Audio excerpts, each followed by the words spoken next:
اسلام آباد میں سری نگر ہائی وے پر شرپسندوں نے 4 رینجرز اہلکاروں پر گاڑی چڑھا دی ہے. 4 رینجرز اہلکار شہید ہو گئے ہیں اور اسلام آباد میں اس وقت فوج کو بھی ریڈ زون میں تعینات کر دیا گیا ہے. دفعہ 144 تو نافذ ہے ہی. آرٹیکل 245 کے تحت فوج کو طلب کیا گیا ہے اور کسی بھی شرپسند کو دیکھتے ہی گولی مارنے کا بھی حکم دے دیا گیا ہے. ایسی اطلاعات بھی آ رہی ہیں. پاکستان تحریک انصاف اپنا احتجاج کر ہی رہی ہے اور ڈی چوک پر جانے کا ان کا ارادہ ہے. بشرا بی بی یہ کہہ رہی ہیں کہ ان کو بانی پی ٹی آئی نے یہ میسج دیا تھا کہ انہیں ڈی چوک پہنچنا ہے. دوسری طرف مذاکرات کی کوششیں بھی یعنی ہو ہی رہی ہیں جبکہ ڈینائی بھی کیا جا رہا ہے حکومت کی طرف سے. پاکستان تحریک انصاف کی رہنما شاہدانہ گلزار صاحبہ نے ہمیں جوائن کیا. شاہدانہ صاحبہ اس وقت کیا صورتحال بنتی جا رہی ہے؟ آپ احتجاج کو اپنے کیسے دیکھ رہی ہیں؟ آؤٹ آف کنٹرول نہیں ہو رہا ہے معاملہ؟ اس وقت لیڈرشپ کی بہت زیادہ ضرورت ہے. اس وقت ہمارے ساتھ نہیں ہے, ہم یہ سب جلدی باتیں ہمیں جوائن کریں گے کریں ان سے. بالکل. تو دیکھیں لیڈرشپ کی سب سے زیادہ اس وقت ضرورت ہے کہ آگے نکل کر اس احتجاج کو لیڈ کیا جائے. کسی صورت بھی احتجاج انتشار کی طرف نہیں بڑھنا چاہیے. آلسو 2 پرسپیکٹیوز نظر آ رہے ہیں ہمیں. بالکل 2 پرسپیکٹیو ہیں. بالکل ایک بشرا بی بی ہیں جو کہہ رہی ہیں میں نے ڈائریکٹلی عمران خان صاحب سے سنا ہے اور انہوں نے یہی کمانڈ دیا ہے کہ ڈی چوک پہ جایا گیا. ایک اور پرسپیکٹیو یہ ہے کہ گورنمنٹ جو ایریا ہمیں ڈیفائن کر کے دے رہی ہے ہم وہاں جائے. جی تو یہ غیر مصدقہ ظاہر ہے. اب ان میں کوئی ابھی یہ اس کو ہم کنفرم اس طرح نہیں کر سکتے لیکن اس طرح کی خبریں آ رہی ہیں مختلف چینلز یہ خبریں چل رہی ہیں. عباس شبیر ہمارے ساتھ ہیں. عباس شبیر بیورو چیف اسلام آباد ہمارے ساتھ ہیں. عباس کیا صورتحال ڈیولپ ہو رہی ہے؟ کافی تشویشناک خبریں اسلام آباد سے اس وقت آ رہی ہیں. جی ارلی ان دا مارننگ جب موب کی صورتحال دیکھی گئی اور موب آؤٹ آف کنٹرول ہوا, کچھ پرتشدد کارروائیاں بھی موب کی طرف سے کی گئیں تو فوری طور پر اسلام آباد میں آرٹیکل 245 کے تحت پاک فوج طلب کر لی. اسپیشلی جو ریڈ زون کا علاقہ ہے وہ فوج کے کنٹرول میں دے دیا گیا. پھر اس کے بعد جو اسلام آباد کے مختلف علاقے بلکہ پورے اسلام آباد کی سیکیورٹی اس وقت پاک فوج کے حوالے ہے. ڈی چوک پر بھی پاک فوج کے اہلکار تعینات ہیں اور جو رات کو سیکیورٹی ذرائع سے جو ہمیں خبر ملی وہ بڑی افسوسناک خبر ہے جس میں سری نگر ہائی وے پہ شرپسندوں نے یہ کہا گیا کہ گاڑی جو رینجرز کی تھی وہ رینجرز پر گاڑی چڑھا دی جس سے 4 رینجرز اہلکار شہید ہو گئے. 5 رینجرز اور پولیس کے جوان بھی شدید زخمی ہوئے. پھر اس کے علاوہ یہ بھی بتایا گیا کہ جو شرپسند تھے انہوں نے قانون نافذ کرنے والے اداروں پر حملوں میں جو حملے کیے ان کی پوری انہوں نے بریک ڈاؤن دیا کہ رینجرز کے 4 جوان شہید ہوئے ہیں, پولیس کے 2 جوان شہید ہوئے ہیں اور 100 سے زائد پولیس اہلکار بھی زخمی ہوئے ہیں.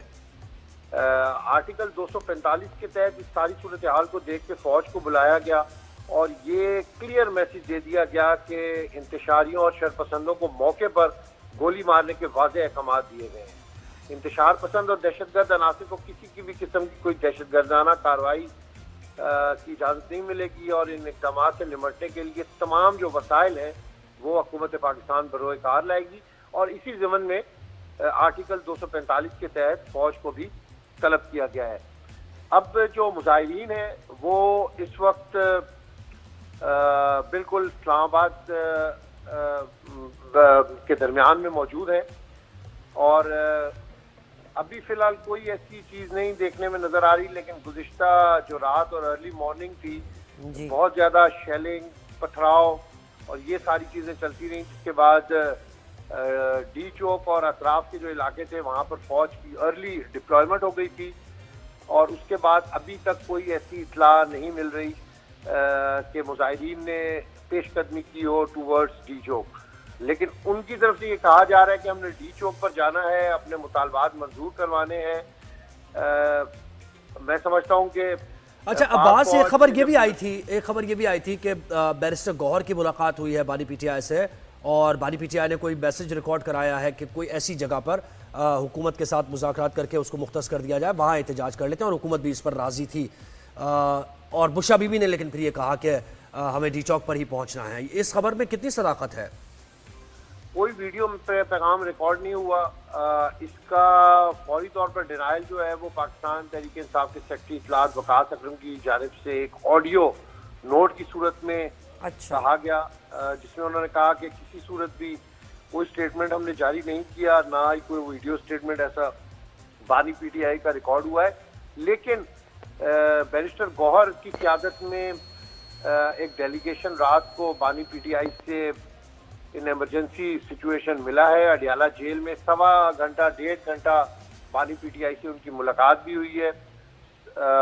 सिक्योरिटी में सख्त उनको लेकर गए थे। ये 12:30 बजे के करीब ये सारा कुछ हुआ है।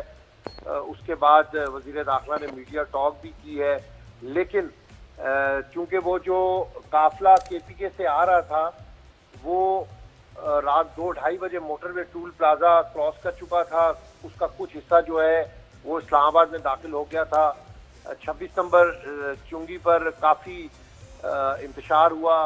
आंसू गैस के पुलिस ने शेल फायर किए, उनकी तरफ से भी पथराव किया गया, जिसके बाद अभी ये मामला थमा हुआ है। लेकिन जो आपने बात की, जो कंटेनर से वहाँ पर तकारीर की गई और जो मैसेज कन्वे किए गए, उसमें ये कहा गया कि हमने हर सूरत डी चौक पहुँचना है। अच्छा, अब्बास ये बताइए कि बैरिस्टर गौहर की बात क्या हुई? आपने कहा कि 1 घंटे ज़्यादा ये मुलाकात हुई, तो क्या बात हुई? कुछ निकल के सामने आया उस मुलाकात से? कोई ऐसी चीज़ सामने नहीं आई। वो जो ऑप्शंस थे कि आपको कहीं पर हम जगह दे देते हैं, वो ऐसी कोई राइट। जी थोड़ा सिग्नल्स का मसला आ रहा है। जी अब्बास सबीर ब्यूरो चीफ हमारे साथ हैं और इस्लामाबाद की सूरत हाल से मुताल्लिक़ बताया है कि आर्टिकल 245 के तहत इस्लामाबाद में रेड जोन में कर दिया गया है और किसी भी शरपसंद अनासिर को देखते ही गोली मारने का हुक्म भी दे दिया गया है। तो ये बड़ी सूरत हाल काफ़ी सीरियस। हमें ज्वाइन किया है फैसल चौधरी, पाकिस्तान तहरीक इंसाफ के वकील हैं, उन्होंने हमें ज्वाइन किया है। फैसल साहब बहुत शुक्रिया, आपने वक्त दिया। ये सूरत हाल किस तरफ जा रही है? 4 रेंजर्स एहलकार, उनकी शहादत हो गई है। पाकिस्तान तहरीक इंसाफ की क़यादत कहाँ है? बहुत शदीद ज़रूरत है इस वक्त क़यादत की कि वो लीड करे, ऑर्गेनाइज करे लोगों को। फैसल साहब आवाज़ आ रही है आपको? सिग्नल्स के भी मसले हैं, कनेक्ट नहीं किए जा रहे हैं। जी अस्सलाम वालेकुम फैसल साहब, आपको आवाज़ आ रही है? आ रही है। राइट। हम इस वक्त इस्लामाबाद की सूरत हाल पे बात कर रहे हैं कि क्या हो रहा है। बहुत सारी बिल्कुल रेंजर्स भी आ चुके हैं, फौज को भी तलब किया गया है। ये आप किस तरफ जाता देख रहे हैं? एहतजाज तो ज़ाहिर है आपका बुनियादी हक है, लेकिन एहतजाज अब किस तरफ ये टर्न कर रहा है? तशवीश है पीटीआई के सफ़ों में भी? देखिए, हुकूमत की नाअहली और उनकी जिद की वजह से ये एहतजाज जो है, ये तो जमहूरियत का हुस्न होता है। एहतजाज होता है जमहूरी माशरे में, एहतजाज को अकोमोडेट करती है हुकूमत। इस हुकूमत ने गोलियां, शेलिंग और रबड़ की गोलियां ये फायर किए हैं। और 26 नंबर चुंगी के ऊपर मुझे जो इतलात आ रही हैं, डायरेक्ट फायर किए गए हैं बंदे जो हैं उनके ऊपर। तो ये किस किस्म के मामला किए जा रहे हैं? जब जो रात को अगर मुज़ाकरात शुरू करवाए थे इन्होंने दोबारा, तो 3 दिन पहले क्या ये सोए हुए थे? ये अजीबो गरीब हरकतें करते हैं। नॉन पॉलिटिकल लोग हैं जिनको कुछ समझ नहीं है। अगर लोग आते हैं, आपने अगर जगह मुख्तस करानी थी तो इसका तो 3 दिन पहले टाइम था। अब सब लोग आए हैं तो उनके मुताबिक आप अदालत को भी जो है इसमें बीच में धर लिया और अदालत भी खुशी खुशी इसमें शामिल हो गई। अब रेंजर की एक मैं जो ट्वीट देख रहा हूँ, मतीउल्लाह जान साहब की ट्वीट है, उसमें उसका भाई आके कह रहा है कि रेंजर की गाड़ी के नीचे आके शहीद हुआ है वो बंदा। तो ये मामला अभी ये तो दो मौकफ है। तो एक साइड का मौकफ पेश किया जा रहा है और जो पूरी दुनिया में मीडिया का जो किरदार होता है, हमारा मीडिया माजूद के साथ, हमें पता है आप किस दबाव में काम कर रहे हैं सारे लोग, कि हमारा मीडिया जो है वो मुजाहिरीन की जमहूरियत की बात करने के, वो तो एक साइड की हुकूमत की लाइन ले रहा है। ये मुझे समझ में नहीं आती कि दुनिया में मीडिया का जो किरदार होता है वो तो इंडिपेंडेंट व्यूज दिखाना होता है, लेकिन हमारे यहाँ पे तो एक ही मामला चल रहा है और एक ही चीज चल रही है। अच्छा, हम तो यही कह रहे हैं, हमने तो आगाज इस तरह किया कि एहतजाज बुनियादी हक है, लेकिन देखिए 4 रेंजर्स एहलकारों की शहादत हो गई। बुनियादी हक सिर्फ कह देना नहीं है ना, आप बुनियादी हक कवर कर रहे हैं। आप बुनियादी हक पे आप कोई लीडरशिप की बात कर सकते हैं, आप नहीं कर सकते, ये आपका नहीं है ना, आप मैं बात right. कर रहा हूँ, एक और काम कर रहे सवाल, हैं। एक और, जैसे आप कह रहे हैं इलेक्ट्रॉनिक मीडिया पे बड़ी बात चल रही है और इसकी आप तस्दीक या इसकी तरदीद कर सकते हैं कि कोई बैरिस्टर गौहर की जो मुलाकात हुई बानी पीटीआई से, तो उन्होंने कहा कि मैं सुन नहीं पा रहा। आपको मेरी आवाज आ रही है? जी अब आ रही है। मैं ये कह रहा हूँ कि मुख्तलिफ इलेक्ट्रॉनिक मीडिया पे ये खबर चल रही है कि बैरिस्टर गौहर की जो मुलाकात हुई बानी पीटीआई से, तो बानी पीटीआई राजी है इस बात पर कि कोई ऐसा वेन्यू सेलेक्ट कर लिया जाए मिलकर हुकूमत से कि वहाँ एहतजाज किया जाए, और उन्होंने कोई वीडियो पैगाम भी रिकॉर्ड कराया, लेकिन बुशरा बीबी ने डिनाई कर दिया। उन्होंने कहा कि नहीं, मुझे तो जो पैगाम दिया है बानी पीटीआई ने वो ये कहा है कि डी चौक जाना है। तो ये इस खबर की आप तरदीद कर रहे हैं या तस्दीक करेंगे? नहीं, वो तो यार गौर ज्यादा बेहतर पोजीशन में है कि क्या सूरत हाल है, लेकिन खान साहब का कोई ऐसा पैगाम होगा तो बुशरा बीबी तो उससे इनकार नहीं कर सकेंगे ना, कोई भी नहीं इनकार कर सकता।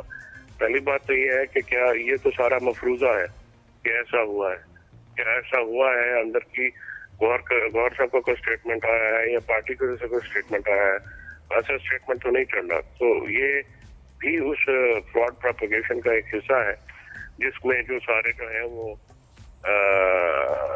लगे हुए हैं। तो ये तो मेरे ख्याल में वन साइडेड स्टोरी है, जस्ट टू कंफ्यूज मुजाहिरीन को करने के लिए, या जो एजिटेशन है जो कि अब हजारों की तादाद में लोग जो है वो लाखों की तादाद में। फैसल साहब, अब जबकि फौज को तलब कर लिया गया है आर्टिकल 245 के तहत, तो अभी भी डी चौक पहुंचना है आपका मकसद यही है कि डी चौक पहुंचना है पाकिस्तान तहरीक इंसाफ के मुजाहिरीन को, क्योंकि जाने को नहीं जब तक वो अल्टरनेट वेन्यू का ऐलान खान साहब नहीं करते तो फिर तो जो प्रोग्राम है उसके मुताबिक ही चलेंगे ना।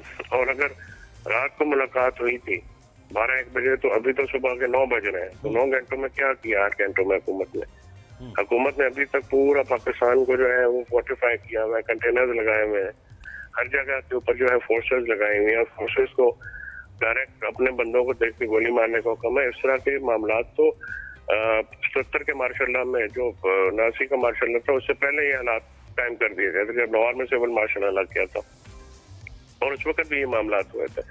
लोगों को पैसिफाई करना, लोगों को मुतमईन करना, लोगों की बातों को सुन के उनके जवाबात देना, ये हुकूमत का काम होता है। लेकिन क्योंकि ये हुकूमत अवाम के मैंडेट से नहीं आई है, ये जोर जबरदस्ती से आई है, और 2.5 साल से इस मुल्क में अपने लोगों को इस तरह से ट्रीट किया गया है जिस तरह से मोदी कश्मीर के लोगों को ट्रीट करता है। आप देखिए ना, आपको इतनी जल्दी पड़ गई, आप मुझे काटेंगे। नहीं, भरपूर तरीके से फैसल साहब आपने देखे, इसमें तो आपने हमसे कहा टाइम होता है हमारे कि मौका नहीं दिया जा रहा, भरपूर तरीके से आपने अपना मौका दिया। आपको अब मुझे महसूस हो गया कि आप इतनी जल्दी में हो गए कि आप हमारी बात काटेंगे, लेकिन चले आप नहीं, आप कर लीजिए, आप कर लीजिए। हम ऑन एयर आपकी और बात कर लेते हैं, बट हुकूमत का रवैया फस्तायत मबनी है, और इस तरह से है जैसे मोदी मकबूजा कश्मीर में लोगों को ट्रीट कर रहे हैं या मुसलमानों को हिंदुस्तान में ट्रीट किया जा रहा है। हम तवक्को करते हैं अपने इदारों से कि वो एक किस तरह का इंसानी बुनियाद के ऊपर जो तर्ज अमल इख्तियार करेंगे जिससे अपने शहरियों की इज्जत और जान और माल की हिफाजत करेंगे। इस तरह से जो इदारों को शहरियों के खिलाफ और अवाम के सामने लाना जो लोग भी कर रहे हैं, चाहे वो इदारे में लोग बैठे हुए हैं या हुकूमत में लोग बैठे हुए हैं, ये इंतहाई खतरनाक है। पाकिस्तान के मुस्तकबिल के लिए बहुत ही इसमें अकल के और होश के नाखून लेने की जरूरत है हुकूमत को। Chaudhry Faisal, thank you so much, आपने हमें अपना वक्त दिया। देखें हमने तो अपना शो है, अपने जिम्मेदार हम हैं, हाँ, ठीक है, और लोगों ने भी देखा होगा कि हमने भरपूर तरीके से मौक़िफ़ दिया, पाकिस्तान तहरीक इंसाफ की खबर भी दी। और एक चीज समझने की जरूरत है कि हम रिपोर्ट कर रहे हैं, हम पाकिस्तान तहरीक इंसाफ का मौक़िफ़ भी दिखा रहे हैं, हुकूमत का मौक़िफ़ भी दिखा रहे हैं, जो वहां पर हो रहा है वो भी दिखा रहे हैं, और भरपूर तरीके से फैसल साहब ने अपनी बात की है। तो ये तो हम अपने आप दिल पे मत लें, फैसल भाई को पता है। चले।